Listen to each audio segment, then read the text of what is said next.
Welcome to Cyversity Engage series. This is Rolanda Small, one of your chapter leads here, and we're going to get started in just a moment. We just wanted to give you all a moment to come into the recording and into the session as we get ready to start. We will have a wonderful session for each and every one of you to enjoy today.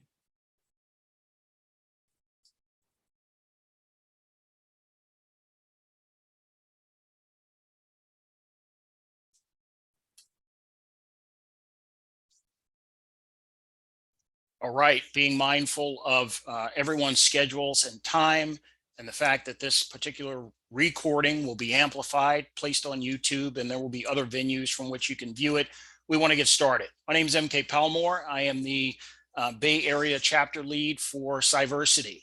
Welcome to our July meeting. We hold monthly meetings here for the Bay Area chapter, and we appreciate everyone giving their time. We are Cyversity. We are a nonprofit organization that is geared towards the achievement of the representation of women and underrepresented minorities in the field of cybersecurity. Much of the training and Engage series that you will see amplifies the roles, the opportunities within cybersecurity, and of course, the undergirding of Cyversity being the mission platform that we are using to bring folks from these underrepresented communities into the field of cybersecurity, and quite frankly, the more wider field of tech itself. So we are the Bay Area chapter. I am one of the chapter leads. Again, MK Palmore. I'm joined by Rolanda Small, also a chapter lead here for the Bay Area. Our other chapter leaders are Hakeem Oseni, Olivia Hereford, and Monique Head, all of whom contribute in a variety of ways to the events and things that we bring on here in the Bay Area. For those of you who are joining this meeting that got a chance to see us in person at RSA during last month, great to see you all again on the line here. And again, please continue to amplify the Cyversity messaging and get folks to the table. As noted, this Engage series, which you will see done by several of the chapters within Cyversity. We now have chapters in Texas, Twin Cities, Minneapolis area, Atlanta, New York, and news that we will amplify here shortly. We have a new chapter starting up in the Washington, D.C. area. So we are looking forward to continuing to bring together a huge network of folks within our targeted community so that we can bring folks together, make sure that they have access to the opportunities that we have within Cyversity, and then get folks into the field, bring additional folks to the table so that we can all get a piece of this large cybersecurity tech pie, as it were. The Engage series, we usually take on different themes. Each month you see here on the screen, career development through what we call deep dive or tech talks around particular areas within security. And we try and make sure that we expose as much of the industry to our target audience as possible. And so I think that's what we are doing today. Ahead on the calendar, for those of you who are Cyversity members or again, would like to bring some additional folks to the table. We have quite a bit happening in the fall. What I want to note here, two big things happening. October Cybersecurity Awareness Month. Be sure to be on the lookout for a possible in-person engagement by the Bay Area chapter. We haven't landed on a particular location, but we're thinking about doing something live and in person for that. But of course, the big event, November, Cyversity Annual Conference is back live. It's going to be held in Orlando, Florida, November 6th through 8th. Please ping us for details on that. If you actually Google the annual conference, which the theme we're using this year is Power Up. If you Google that, you'll see pages that pop up that get you to the registration link for that. Or of course, you can always ping us directly via our LinkedIn profiles online, and be happy to share information with you guys about that. And of course, for the Cyversity members, you should already be seeing information about this. We are hoping that we're going to get a very large scale showing of folks there for our first live conference since post-pandemic. So looking forward to that. Today, we've got a great conversation for all of you. In a moment here, I'm going to open the line and introduce several folks who are thriving, doing very well in the tech industry, that come from very diverse backgrounds. And I think that we're going to give some light to, and my apologies, you know, when I titled this slide, I'm looking at exploring other jobs in cybersecurity. These are important roles. These are opportunities for folks to look at how expansive the career field is in terms of ways to get into this industry. And I don't want it to just be dropped as, hey, other things that you might be able to do. These roles and the exposure that you're going to get to them from the folks who are amplifying their positions within a variety of companies are important. I think it's important to note, as we always say, there's many different ways and pathways to get into tech, into cybersecurity in particular. And what we want to do is we want to open your minds a little bit into what those opportunities look like, so that you aren't looking at what you might view as obstacles. We want to get away from this idea that, hey, you have to have or come from a STEM background. You absolutely have to have tech experience in your background in order to thrive in this industry. And we're going to give you some good information in terms of what that looks like today. So on the line with us today, we have Raquel, Ramon, Segun, Oladeru, Serena, Villalobos, and Nikelle King. I'm not sure if James is online, if he's going to be able to join, but we had another individual who might have a work conflict. But if James jumps on at some point during the course of this offering, we'll include him in the conversation. So as we get started here, and I'm going to take this slide down in a moment, I want to give each of our speakers an opportunity to introduce themselves. So why don't we go from the top of the slide, and Raquel, if you wouldn't mind just introducing yourself and letting us know who you are. Yeah, thank you so much. Happy to be here. I am the regional director for named account sales here at Proofpoint. I've been with the company now about 6.5 years. It's gone by in a blink, but it's funny how I came to Proofpoint, which we'll have an opportunity to discuss a little more in depth later, but I spent a good 14 years in finance before finding myself here. Excellent. Segun. Yep. Hey, everyone. My name is Segun Oladeru. Currently, I'm a program manager within Google, more specifically within the Google Assistant team. So I work on the text-to-speech data operations teams, where we basically collect voices which we eventually hear in different regions of the world. So I've been here for about 6 months. It's been a great experience so far. Excellent. Great to have you. Serena. Thank you. I'm happy to be here. I'm a senior product manager at Salesforce. I'm also a lecturer at one of the major universities in the Bay Area. Experience, I've been in cybersecurity at least for 15 years now. And I have a transition from small businesses to large corporations. So happy to be here. Thank you. Yeah, great to have you. Looking forward to diving deeply into that experience. Nikelle. Yeah, happy to be here. Thanks so much for having me. I am Nikelle King. Fundamentally, I consider myself to be a problem solver by nature, certainly an advocate for DEI and an evangelist for women in tech. I currently am a global account executive here at Google. And essentially what I do is I support a handful of global enterprises in helping them to digitally transform by leveraging all things cloud on the Google front. So very happy to be here and support this discussion. Excellent. We are happy that you all are here. Again, appreciate you taking the time out of what I'm sure are busy schedules to devote time and interest to this really, really important topic in terms of opening the door of possibilities for people of color to make their way into the cybersecurity and tech industry.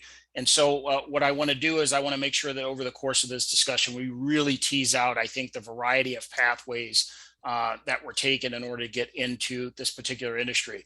And Raquel, I think since you teed it up in your introduction, why don't we start a little bit around your background and feel free to talk to us a little bit about, you know, how you ended up where you are, but what we're interested in are the morsels and maybe the pivot points and details that got you there. Yeah, absolutely.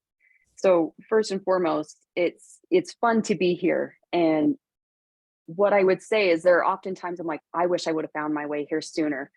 But if I step back and I'm honest with myself, I think everything that led up to being here was fundamental in the success that I've found. And so what I will tell you is it was a career by accident in banking. Okay. I was a teller right out of high school, and it was because my mom was like working with a business banker that was helping her run her small business and said, you should go work for the bank. Like, okay, let's go work for the bank. And I spent a variety of roles at the company throughout my tenure there. It seemed like about every 2 years, there was an opportunity to progress or change. And that was really fun. For me, I like to feel challenged. I also like to feel like I'm being seen for opportunity. And I very much felt that there for a long period of time. So I was the teller at that point. We're dealing with check cashing, just basic stuff. But we also had to be highly trained how you open a branch. What are the compliance requirements that we have to recertify every month, every quarter, every year? Being aware of, red flags in a transaction with folks, identity theft, robberies. The list goes on. It was interesting, right? But all of that is actually so relative to where we are now in cybersecurity. So it's always fun to kind of connect the dots that way. I then, moved into various roles. Like I mentioned, it was an account manager. So sales, just a different element of it, looking for deposits and loans, not selling software as a service, right? And then eventually into an assistant manager role, which their primary responsibility was to oversee the compliance and regulations for each and every branch and all the employees within it. And then it was like, okay, we've messed around long enough. We got to go back to school. And the bank was great. They worked with me at that point in time to create a full-time executive admin role that allowed me to work and go to school. So I did just that. I hustled. I worked through summer, full courses every single semester to get done as quickly as I could, all while working full time. And when it came time to graduate, it was time for me to move into sales. All throughout my career, people had said, you need to be in sales. What are you doing? And, in finance, just to kind of help you understand, they always kind of divided the two. You were compliance or you were sales. And so they had said, what are you doing in compliance? You need to be in sales, and I kind of would just brush it off like, oh, I'm good. Anyway, I'm rambling, but, trying to capture 14 years in a short window here. After I graduated, I did take that leap into a sales role, and I had so much fun. The unfortunate part was it was a new sales role, and the return on my investment in my education was not what I wanted or needed. And I wanted a different lifestyle. I knew it was time to look for something else when I didn't feel like I was giving them my best effort anymore, because that's not how I operate. Nobody was getting served well at that point. So I started to look around, and at that time I worked a lot with some insurance brokers, help servicing accounts from a health management, help savings account aspect. So I started kind of feel around in that industry a little bit. And it was through that I had a friend of a friend say to me, why aren't you looking at tech? We need more successful women in tech. I cannot tell you how impactful that simple question was. That person changed the whole course of my life. It makes me almost a little bit emotional. I didn't know what I was getting into. I will tell you, I remember my response still to this day was, well, I don't know. That sounds a little intimidating. And he said, you can sell things. You don't need to worry about the technology. You should look at it. And so I want to allow other people to speak, but fast forward, I found myself here. And what I can tell you is it's been the most rewarding 6.5 years, both from what I do every day, helping play a significant role in the security of our businesses that we support, the people I've gotten to know, the people I work with, and the opportunity for advancement. So that is my journey in a nutshell, going from finance into cybersecurity. And I'm happy to be here to share. Awesome. So we're going to tease out quite a few of the points that you touched upon. One, the educational piece. Two, the fact that it was a comment from an individual really that maybe opened up a whole new world for you, and then brought you to the table here in terms of sales within technology.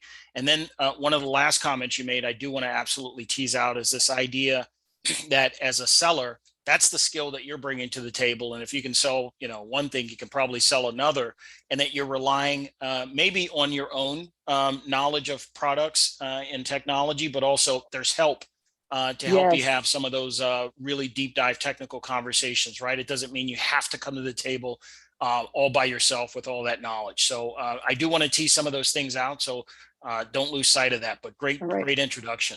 I want to move to Serena, because I want to open up the realm to something that I, quite frankly, even before getting technology when I was in the bureau, wasn't quite aware what product managers did. And I think that it's a super, super interesting and critical pathway in technology. And Serena, if you wouldn't mind sort of laying out your background and talking a little bit about that.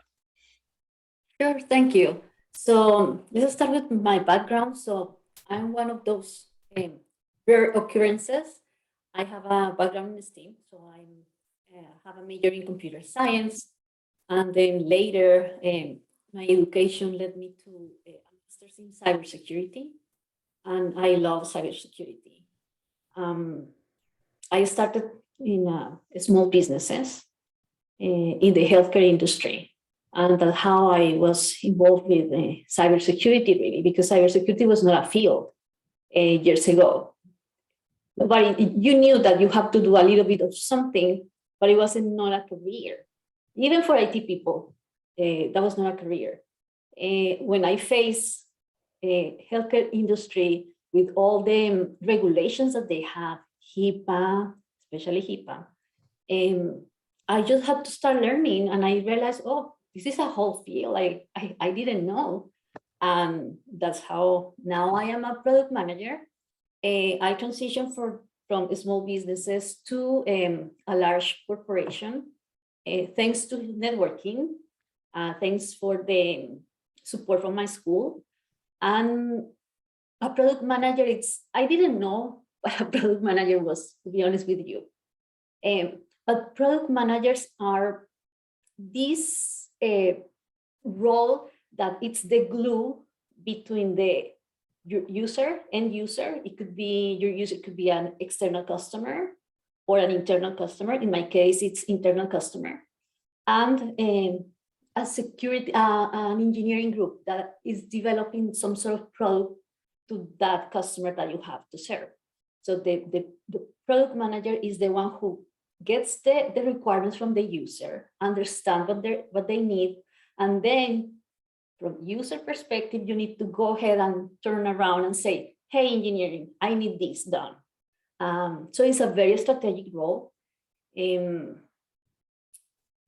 as I mentioned, I'm product manager for internal customers. So I'm actually a product manager within the security team at the organization I work for. And it's very interesting. Excellent. Well, we want to dive a little bit more deeply, I think, later on in the conversation around what you might consider your day-to-day roles and responsibilities, because I think it's interesting. I think you aptly described it as the kind of the glue, the center point between, maybe the engineering teams and the users or stakeholders who actually use the products. But I do want to tease some of that more out in follow-on questions with you. Let's shift back to sales. Nikelle, who I work closely with here at Google. Tell us a little bit about your background and how you came to this industry. It's so funny, as Raquel was speaking, I was thinking, holy moly, we actually have very similar stories and backgrounds, in that, we sort of ended up in tech, never thinking that we would. And I think it's a huge testament to why discussions like this are just super duper important, right? To really help you to really think a little bit more broadly about your skill sets and where and how you can pivot from a career perspective. But I actually, don't have a huge technical background, right? Like, I didn't go to school for technology. In fact, I have more of a psychology background than anything. I've always had a strong interest in the mind and how people think, and how those thoughts then translate into actions. And so, you know, I went to school and really studied psychology. Circumstances landed me in a sales role at a young age to support my family, quite honestly. And I kind of got bit by the sales bug by happenstance. There was something very interesting about someone walking in and saying they needed help finding something. And I helped them, and then I made money doing it. And so I thought about, hey, how can I transition this, right? Where I can really combine the skill sets that I have along with the passion and the things that I'm interested in. And so I ended up taking various sales roles. Probably the most notable was in digital and print and media marketing and advertising fields, where I worked with small to medium-sized businesses and going in and hearing their challenges about how they needed to increase customer growth and acquisition in order to keep their small businesses afloat. After, you know, climbing the corporate ladder over the course of about 12 years, I realized that I had the itch to do something different. And as a result of that, I spent about a year and a half really exploring where I wanted to go next. And every single thing that I looked at from a research perspective really pointed me to technology. I chatted with friends from Salesforce, I chatted with friends from various partners, and really trying to figure out and learn, okay, what's going to be my entry point into technology, knowing that I don't have any technology background. As a result, I ended up connecting with a software company who needed someone with really strong sales leadership skills to build out a customer sales division. And I thought, man, I got all the sales and leadership skills that are needed to do this. If you all can teach me the technology and the enterprise side of things, then this will be a perfect match. They ended up, you know, taking a chance on me.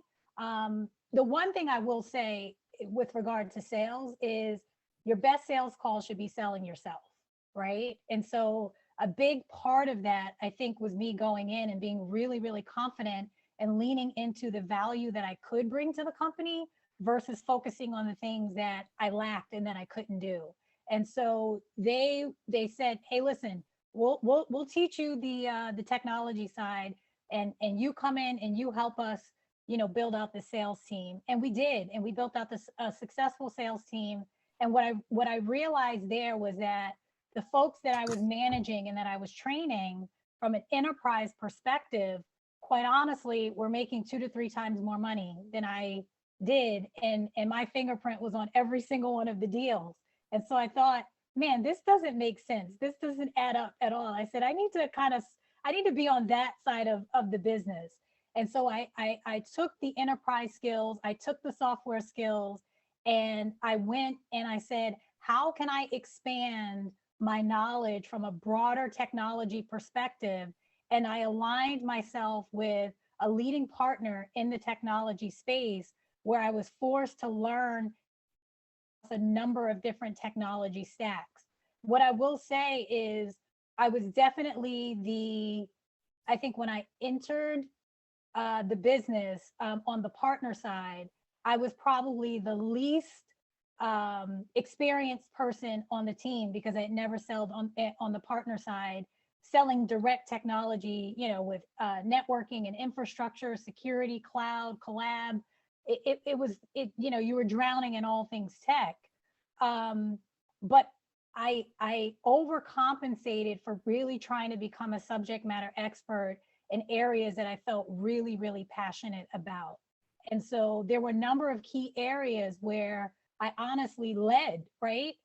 Ended up becoming Rookie of the Year my first year on the partner side of the business, and had a tremendous amount of success.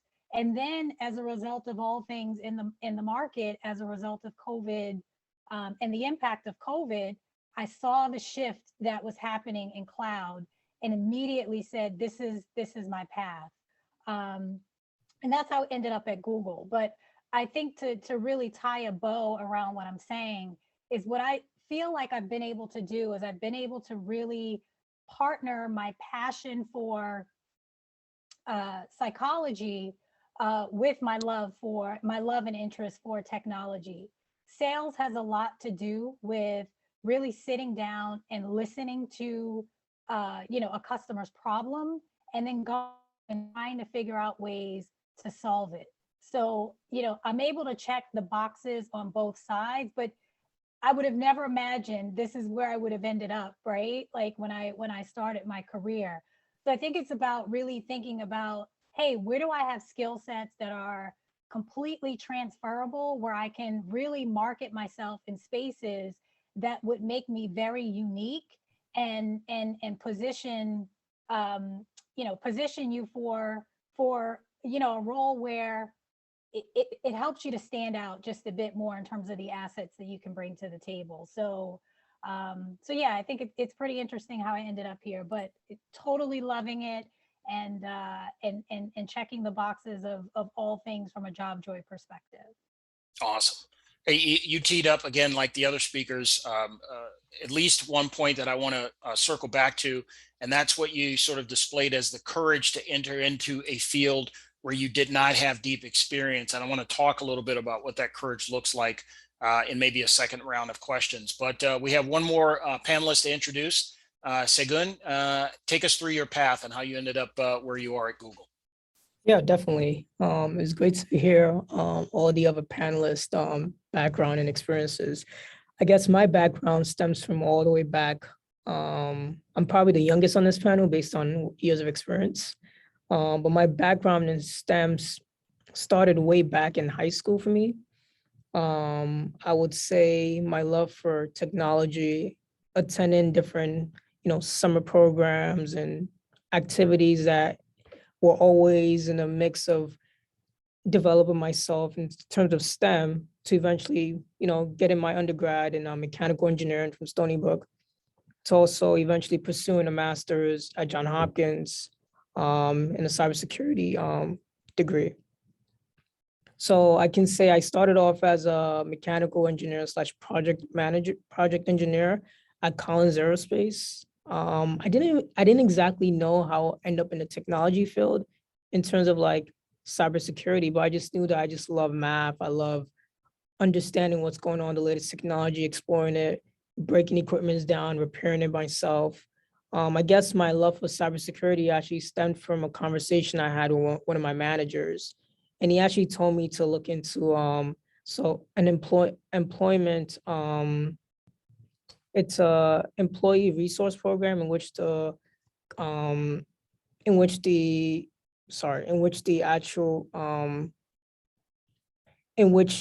company pays for you to actually take courses, and it's all free, but there's just a caveat in which you have to stay there for a few extra years and in order to repay them back.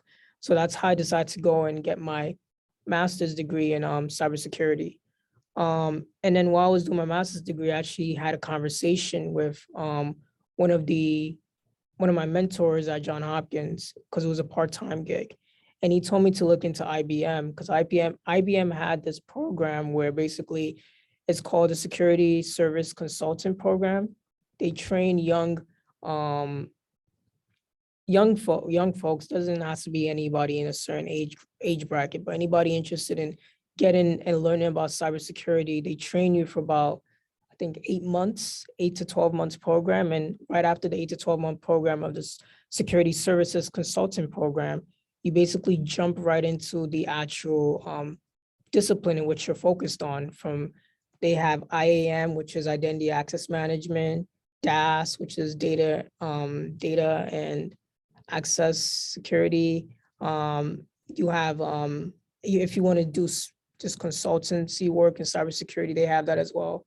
But my focus was more on the X-Force Red Team. So the X-Force Red Team is basically a team of ethical hackers that work directly with clients to solve issues such as vulnerabilities. Vulnerabilities prevention is also, we also had Red Team. So that was when I first heard about that team. I was like, I really want to get into that because it just understanding ethical hacking, understanding what they do on a day-to-day was just something that kind of blew my mind. And even shadowing them, kind of like, whoa, this is pretty impressive. So I did everything I can to actually hope to actually end up working as a program manager. So I actually managed a few of the ethical hackers. So that's kind of how I got into program managing, which I enjoy. So my communication was mostly with direct contact with both the ethical hackers as well as our third-party clients, which are typically Fortune 500 companies. They will reach out to us, so I will be in contact with the CIO, typically of those companies.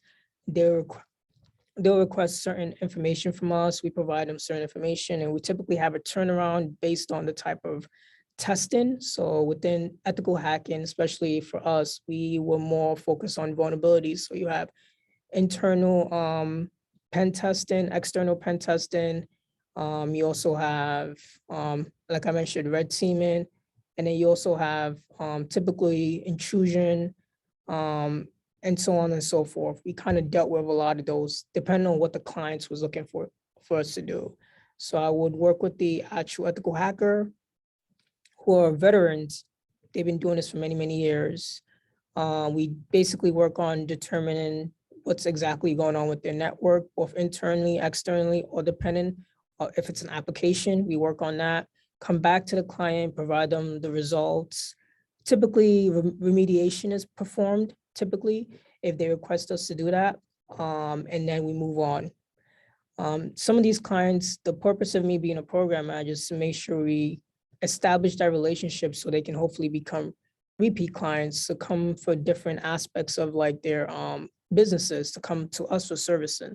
So I kept those relationships with all these clients, ensuring that it continues to bring us businesses. And from there on, I really enjoyed working with the ethical hackers. I enjoyed working with the clients. And my journey to Google was actually an interesting one because I never thought I would be at Google. I didn't think I would be working on the Google Assistant team. I just assumed that it would just always be something in regards to like security, cybersecurity. But I guess, you know, as my interest in technology starts to like evolve and interest in other things starts to evolve, that's kind of where I pivoted to working on the Google Assistant team because I'm like, artificial intelligence is pretty interesting, you know, taking voices, synthesizing it, and hopefully ending up on the Google Assistant for somebody in another country to be able to understand. It's pretty amazing. So having a conversation with my potential manager at the time, her explaining to me the job role and what I'll be doing, kind of like open my mind and also get my mind to explore other aspects of technology. So that's why I'm here.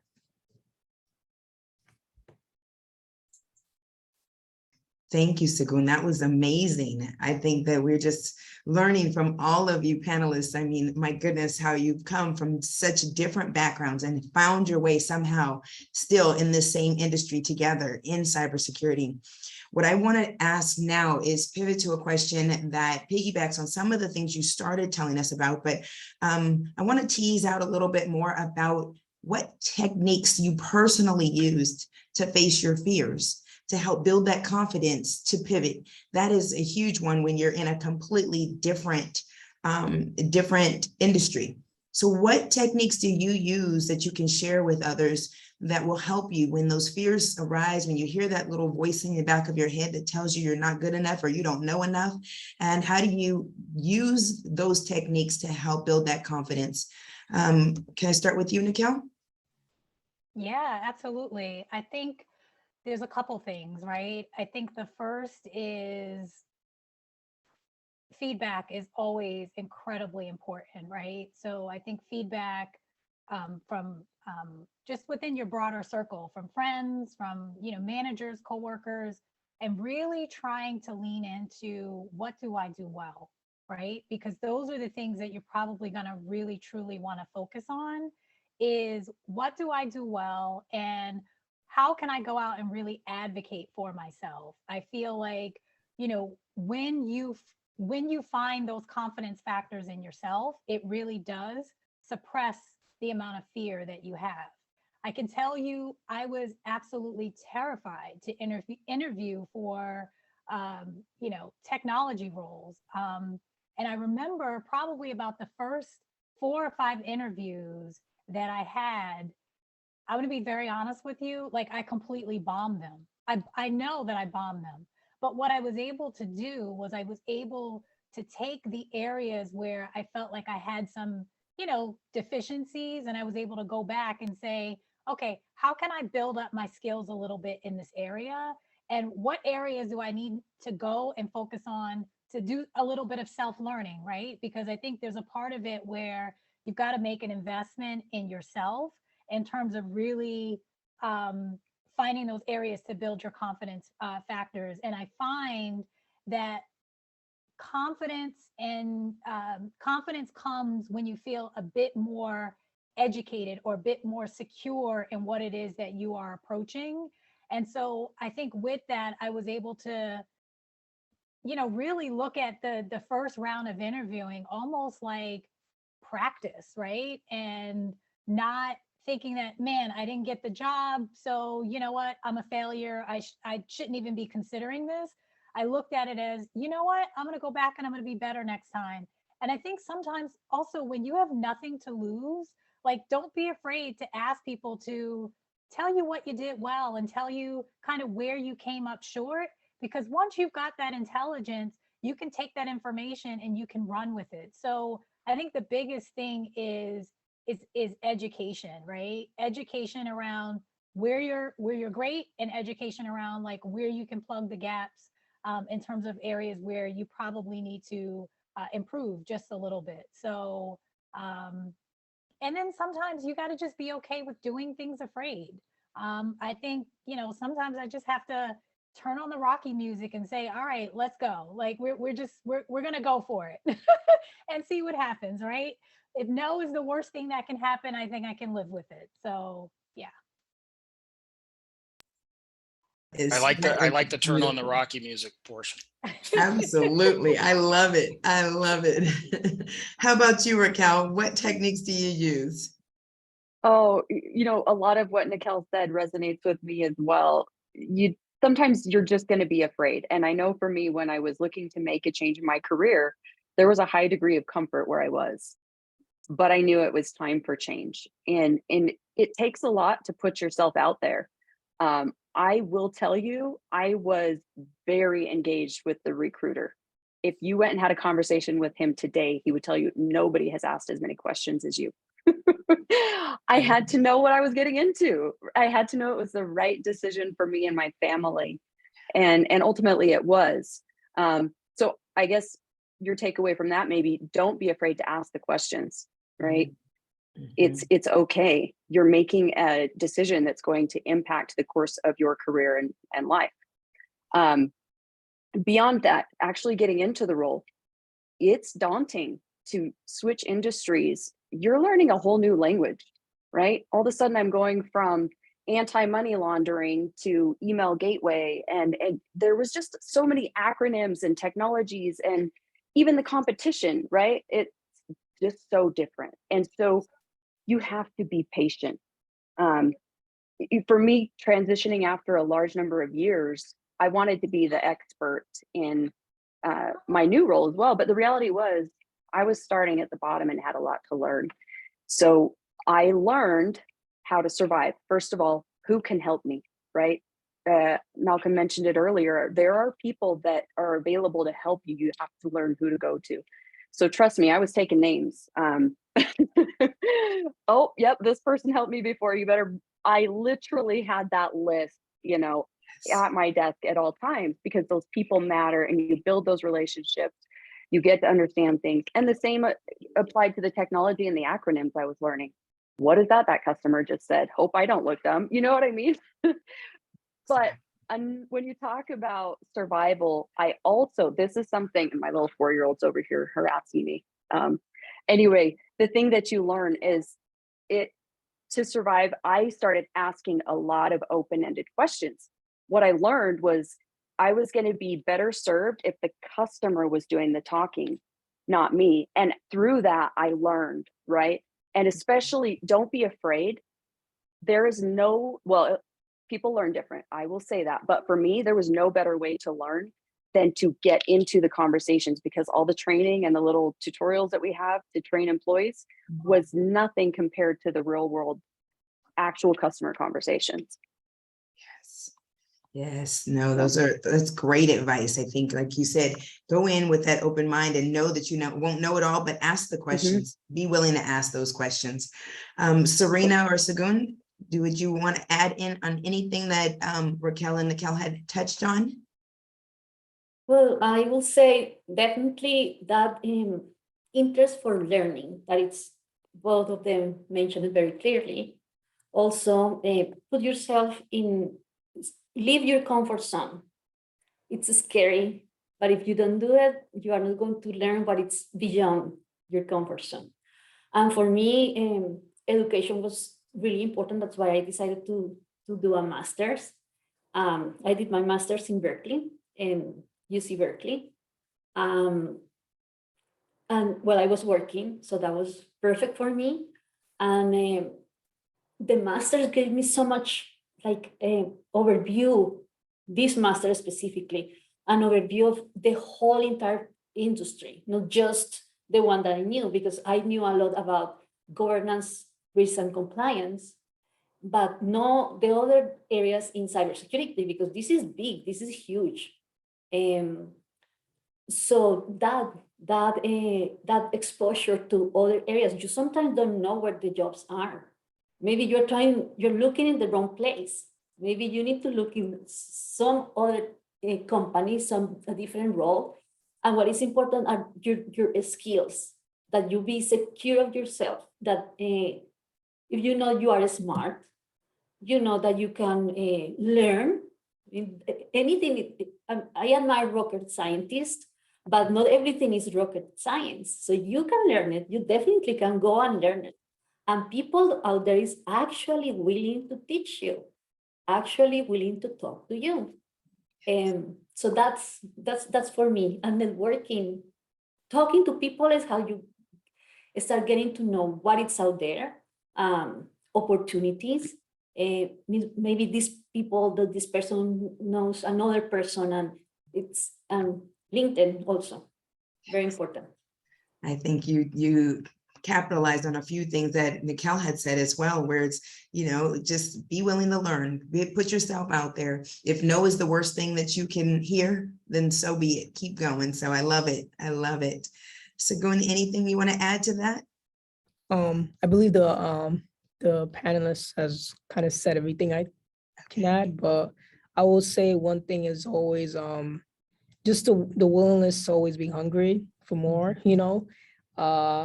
never take no for an answer, and always finding new opportunities where opportunities may not be there. That's the best way to put things.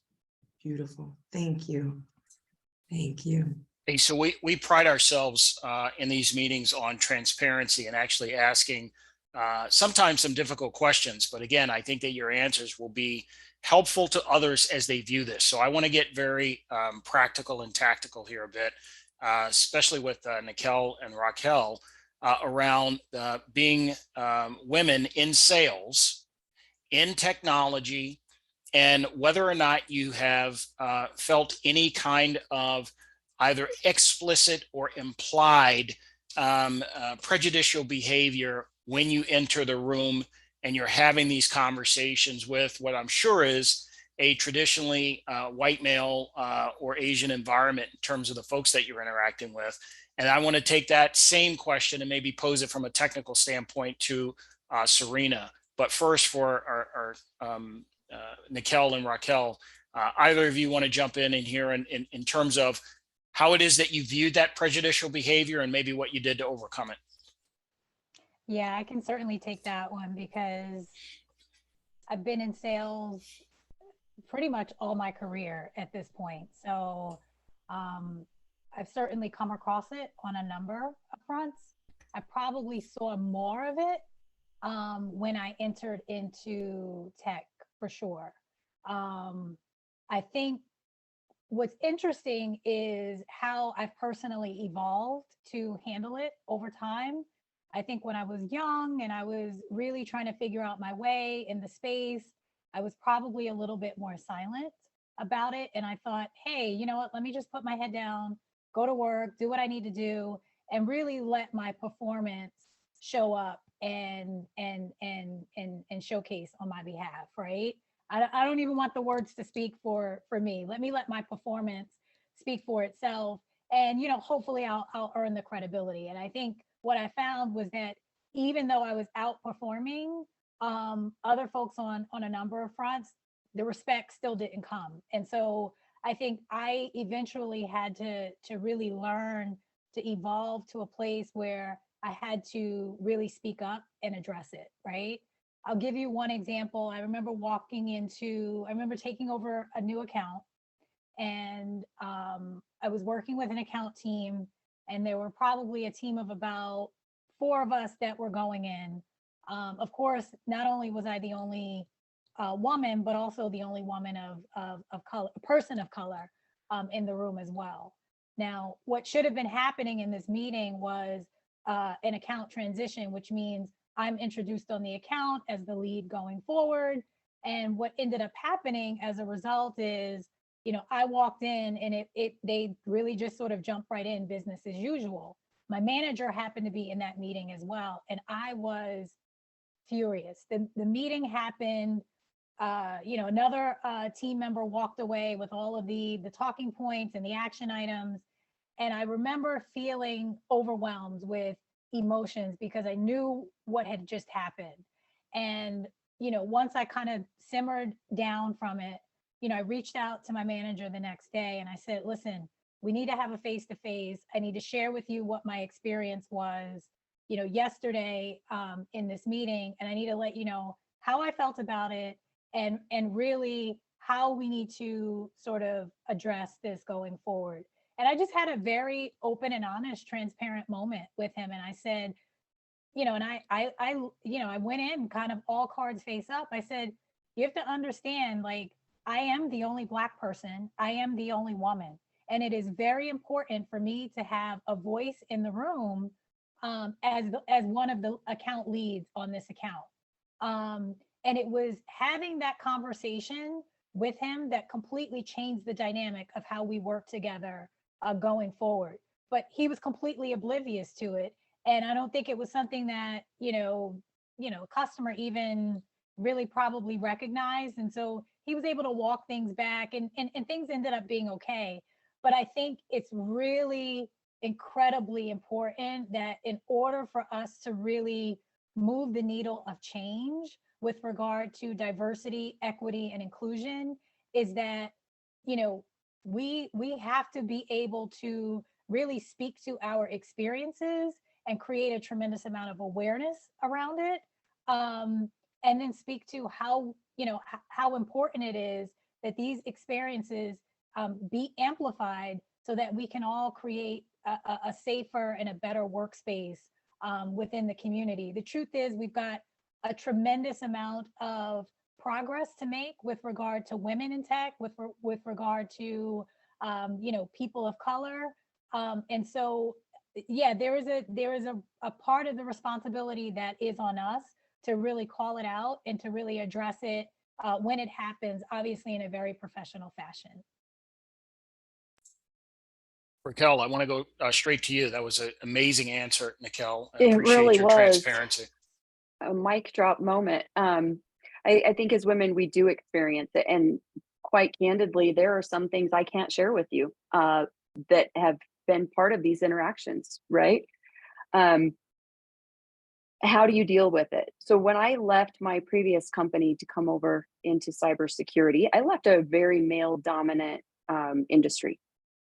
And that in and of itself played some role in the inability to progress. And not just for me, but friends that I left behind that weren't maybe that stereotypical white male, if we're speaking honestly. What do you do with it? So then I transfer over to Proofpoint, and I am the only female on my team. I was for a number of years. And there were people that were brought on and compensated better just because they were in the tech space. I was the new guy or the new girl in town and really had to prove myself. And I will tell you, I didn't focus heavily on being the only female. it didn't matter to me. My focus, I was literally almost antisocial, not intentionally. I needed to succeed.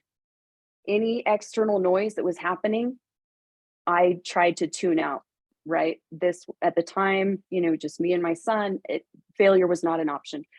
Head down. Now that I've kind of found myself and moved into management, what I try to do is be an advocate for other females in the room. So when there is an opportunity to bring attention to somebody that is excellent in their work and happen to be female, you bet I'm the first person that's going to advocate on their behalf. And I'm very proud to have played a role in some of the career progressions that I've seen with women on our teams here. Again, more great transparency. Serena, can you pick up this thread, but also weave into, I really want to get to this idea of sort of talking about what your day-to-day responsibilities are. So if you could pick up the first thread and then roll that into a little bit around, your roles and responsibilities. Yes, of course. Thank you. So yes, I felt a little bit the difference, but I felt it my entire life because I started my career as a young female directly in IT. And it is a combination. There are people that are biased just because they don't know better. And there are others that are really trying to make the point that they don't like you. So what I've always tried to do is demonstrate that I can do it. I don't, there are certain occurrences where, I mean, you prefer just let it be, but in other, you really have to address it. So I've been very fortunate that I've been in the company that I work now. They are in my team, in cybersecurity, you have like 20% of the workforce is female and the rest it's male. And in that 20% that it's female, there are even a smaller fraction that we are Hispanic. I'm Hispanic. On top of that, I have an accent in English. So I've received sometimes comments about that, but I say, well, I have proven being better in some occasions that very people that was criticizing me.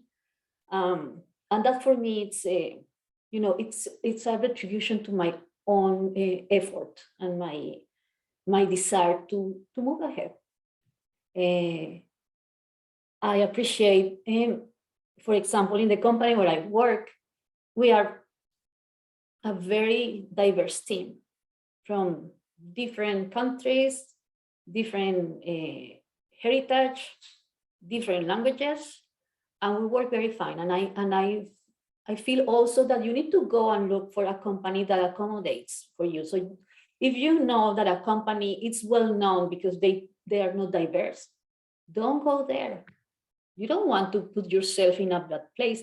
And the ones that are losing are them, not you, because they are losing you and you know that you are valuable and you know how well you perform.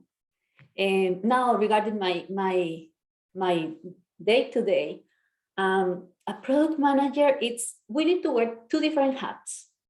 We need to wear the hat where we are able to talk to our customer. Again, my customer is internal, but anyway, I have to know what they need.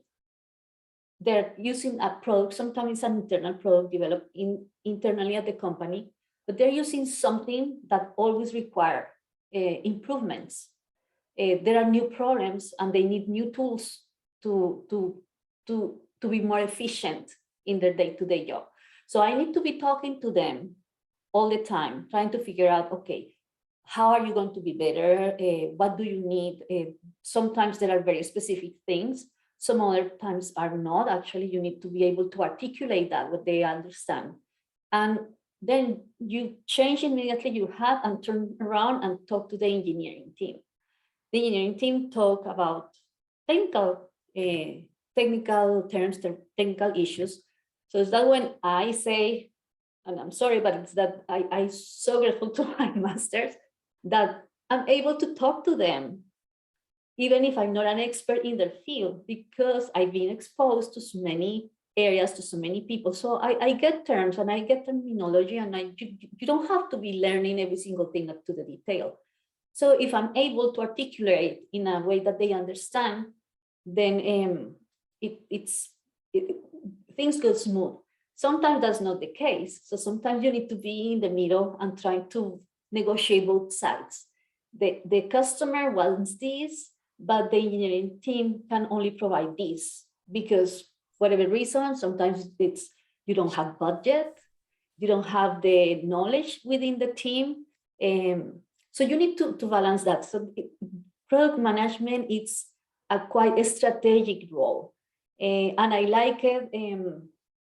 You might have to ask Segun, being a program manager is different to being a product manager.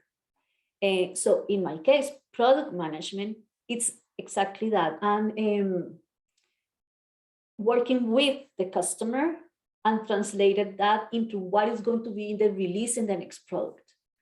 So you need to make sure that you understand what the customer needs, and you need to be able to plan it ahead for the engineering team to always have something to do. So the engineering team not supposed to be doing what they want to do. They are supposed to be doing what you are telling them to do. You are the one who says, no, you are not going to do this. You need to go this, because that is the priority for my customer. So you need to be an advocate for your customer, but also you need to be an advocate from your engineering team, making sure what you are asking, it's not possible. Nobody can do it. We don't have the technology yet. So you can dream so many beautiful things, but you need to put it on the ground. So that is product management. And that's how I'm smiling because it reminds me of the many conversations I've had just since joining Google with product managers around ask as a stakeholder, advocating on behalf of the customer and getting into those conversations around prioritization, engineering lifts and feature enhancements and things like that. So it's a super interesting, critical, and interesting field. Segun, I want to give you a couple of minutes here as we begin to get into the rounding phase to talk a little bit about your day-to-day responsibilities, and maybe if you can frame up program management into something succinct that our audience can understand for folks who may be interested in pursuing it. Yeah, definitely.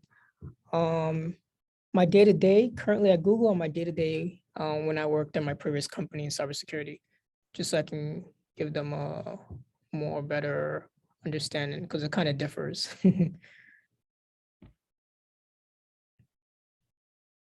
I would go with what is most pertinent to the cybersecurity world and what you're doing today so that people can understand the role that you have.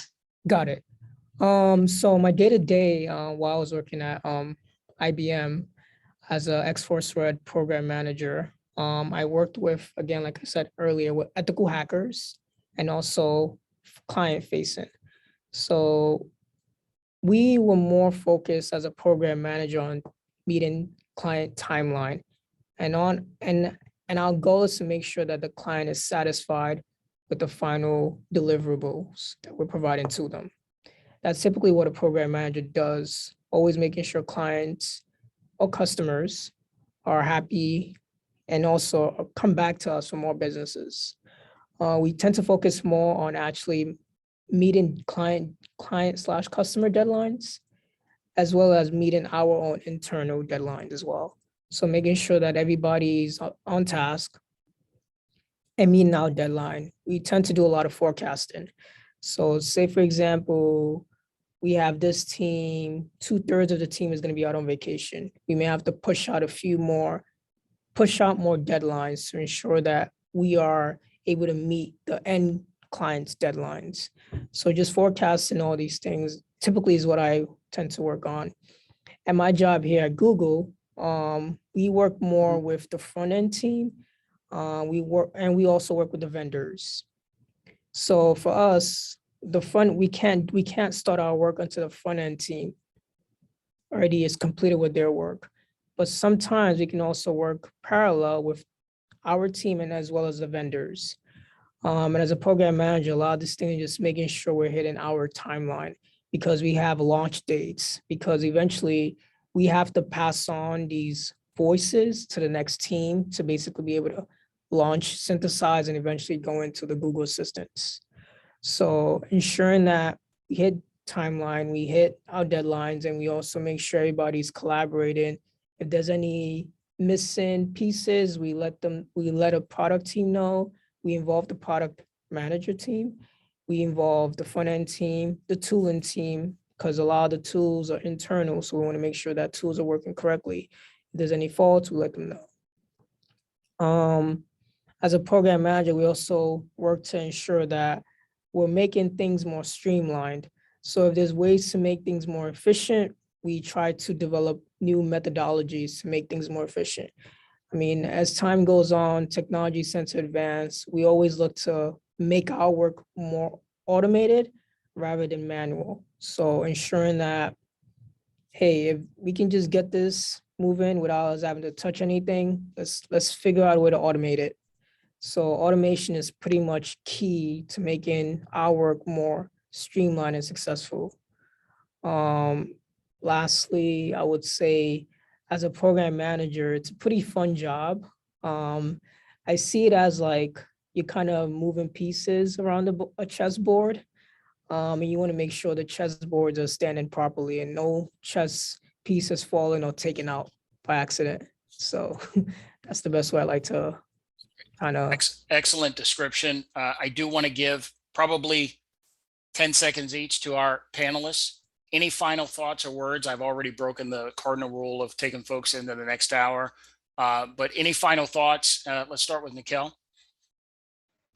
Yeah, I mean, I think I just want to encourage, those who are really exploring, other spaces in tech to really just be curious. I know that sounds really simple and like a really like pie in the sky sort of approach, but sometimes it's really just that simple. Sometimes where your career and life will take you starts with just being curious and stumbling upon something that you weren't even aware of, right? So be curious. Tech is a very large space. And so think about, things that are a little bit more non-traditional and outside of the box. And I think you'd be surprised at, where it leads you. It all starts with curiosity. So I think awesome. That's my word. Love it. Be curious. Yes. Serena. Love to learn, keep learning, and stay in cybersecurity. I love the field. So much to do. Thank you. Awesome. Raquel. Yeah, don't be afraid. Take a chance on yourself. And remember to make note of the people that help you along the way, right? And then I think most importantly, when you're starting at the bottom up, it's okay. Do your best wherever you are because your reputation precedes you. Awesome. Segun. I guess my advice would be just enjoy whatever you end up doing. Know that cybersecurity tech, it's huge. There's many opportunities. If you feel like one opportunity isn't working for you, there's always going to be more. And always in life we fail at things, and if you fail, just get right back up and try again. Great words to live by. Raquel Ramon, Segun Oladeru, Serena Villalobos, and Nikelle King. Thank you for your time. There were some rich jewels, I think, provided by your feedback to the questions. And I hope that as folks rewatch this, and certainly for our attendees, that they have gotten some nuggets out of this that they can use to progress their careers. Once again, these engage meetings, these monthly meetings by the various chapters, in this case, the Bay Area chapter of Cyversity, are part of the membership benefits for those who choose to join the organization. You can see all the benefits at cyversity.org, and please join. Your membership matters, and it helps to not only support these efforts, but also encourage others to come to the table so that we can again, continue to move the needle on this issue of bringing women and underrepresented minorities into the cybersecurity field. You will see announcements by Cyversity online in the various places where you can find them: LinkedIn, Twitter, Facebook. Please amplify those messages. We need that kind of amplification so that folks know about all the good things and good work that we're doing, like events like this one. And with that, on behalf of the Bay Area chapter and my colleague Rolanda Small, thank you for your time, and we look forward to seeing you guys at other Cyversity events. Thank you. Thank you for having us today. Awesome. Yeah.